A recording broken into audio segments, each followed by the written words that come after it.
best classrooms are noisy. The best classrooms have kids out of their seats walking back and forth. The best classroom has a teacher floating from desk to desk but never sitting in one position. The best classrooms have students asking questions to the teacher and to each other, students with access to technology so they can have their own questions answered. And it also, of course, has students at the anchor of what goes on.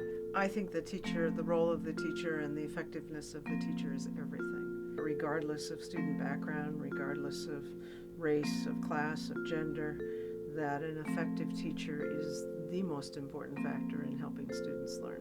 When I see good teaching, it's because I see the instructors recognizing those different components. You have to think carefully about what the learners, what do they know now and what do I want them to know, or what do we want them to know later?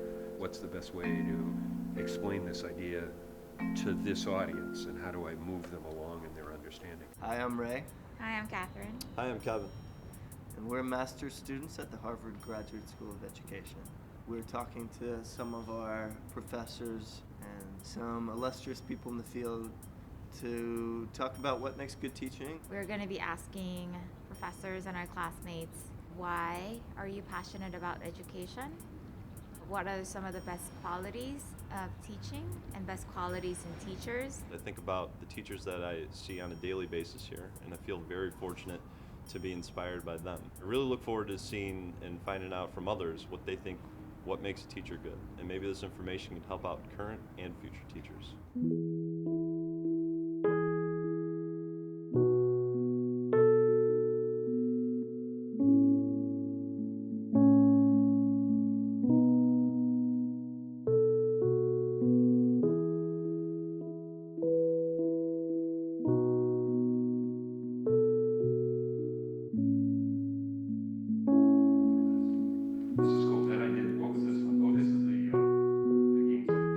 Conversations going on at different levels in the class, right? There's just presenting the material, and there's my commentary on the material. And then there's my commentary on the timing of the material and things like that. I think that's a big part of teaching. In addition to just creating a comfortable climate for the students, right? Show some humor, make people feel relaxed and comfortable, because I think that does make people be a little more open to learning things. But also I just think that, again, commenting at different levels. I ask a lot of questions of the students in class. I'm interested in what the students have to say. I think primarily the teachers need to, and the schools need to, check in with the students, to listen to the students, listen to what they are interested in, and move from that agenda to their own teaching agenda. It's our job as effective teachers to take that interest, that intrinsic motivation, and develop it into our lessons. To accomplish learning, you have to start with who the student is, what they care about, what they know already, what they don't know, and then you build your whole teaching around that. So I think the characteristics of a good teacher is somebody that models how to learn really, really well, and someone that cares deeply about their students. The teacher has to be able to tap into and connect with the student on a more personal level. A good teacher is patient. It takes a lot of patience to teach, and just an incredibly hard workers. I think good teaching is empathy and is always a focus on students and developing relationships with them. I'm Katrina and I'm in 2nd grade. I'm Sarah and I'm in 1st grade. Who is your favorite teacher? Lisa. She lets us color. She lets us play. My favorite teacher is Mrs. Mataro because she's a funny teacher.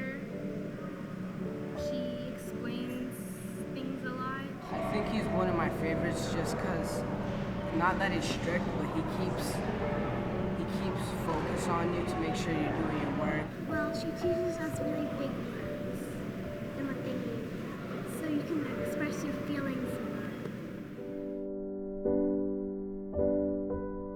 It's secondly really important to establish a personal relationship with students so that students are as engaged as possible in the learning process, and I think much of that comes from the motivation of a person, a caring adult who says, I really believe in you and I think you can do this. Good teachers take their students seriously. They treat them as people who are capable of serious and sophisticated thought. Again, it depends what level you're working at. They get to know them a bit personally and try to help them deal not only with the issues that arise in class, but issues that arise outside in the way they think of themselves as students. They are people who are deeply in love with the subject material that they're responsible for teaching. They know that material well and they're intrigued by it and still interested and excited by that material. If you're alert and aware, you know, okay, they're going to have trouble with this particular piece here. And teachers who are crafty start to design instruction that kind of responds to that ahead of time and highlights it and brings it up so that kids will make that mistake. It's called provoking the stumble. Like, they make the mistake, so then you can bring it out and you can address it as a group. So it's a decision making on your feet. And there's many examples of this, like, you know, responding to students' unusual methods is one of them, but knowing how to remediate. Be able to think on your toes, be able to come up with metaphors and analogies at the drop of a hat. And once you are able to learn how to improvise, then the art of teaching emerges. In order to be able to relay the information, you have to know what you're talking about.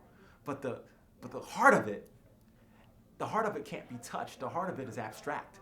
At the same time that I say that the heart of it is abstract, I think that you can develop the skills and the traits and the attributes to be a more effective teacher through practice and through studying your craft. If you have the requisite love of learning and excitement about working with young people, then you can learn the qualities and skills and behaviors that go along with effective teaching if you get the right kind of support. I would say what makes good teaching is the ability for someone to be really reflective and plan and organize things to meet the needs of different students, but then be able to go back and actually analyze and figure out what worked and what didn't work well. Pay attention to how you're communicating. Pay attention to your tone of voice.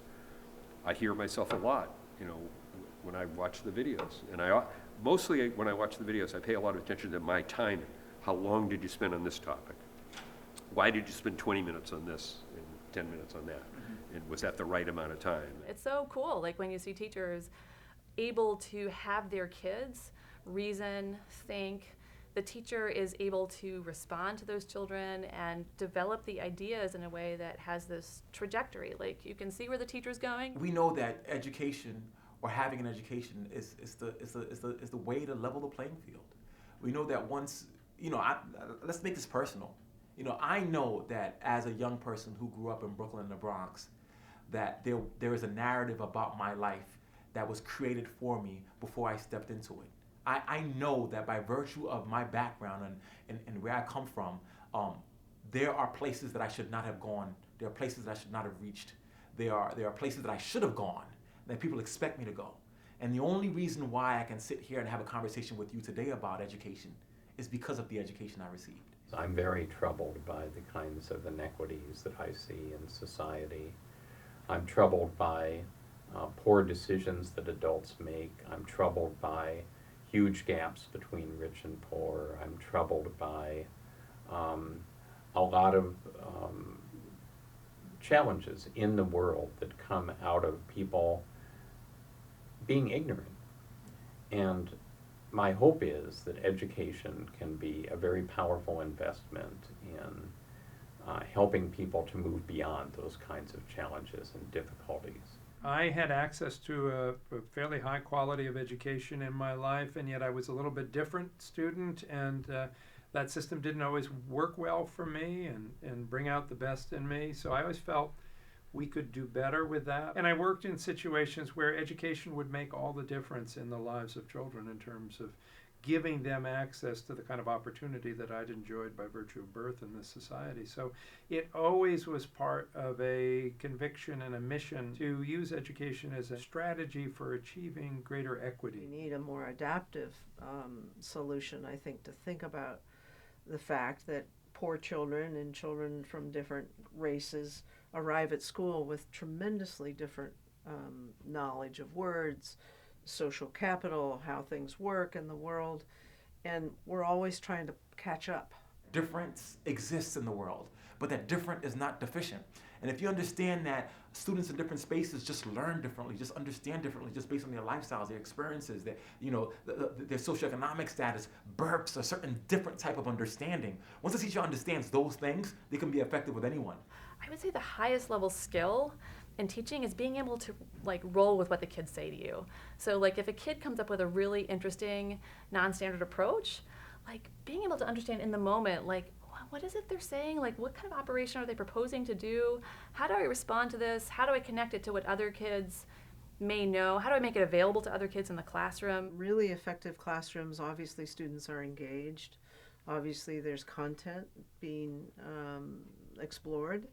And the teacher, though, is not didactically delivering and the students are just taking notes. The teacher is someone who engages the passion, the interest, the integrity of the student to really get them involved.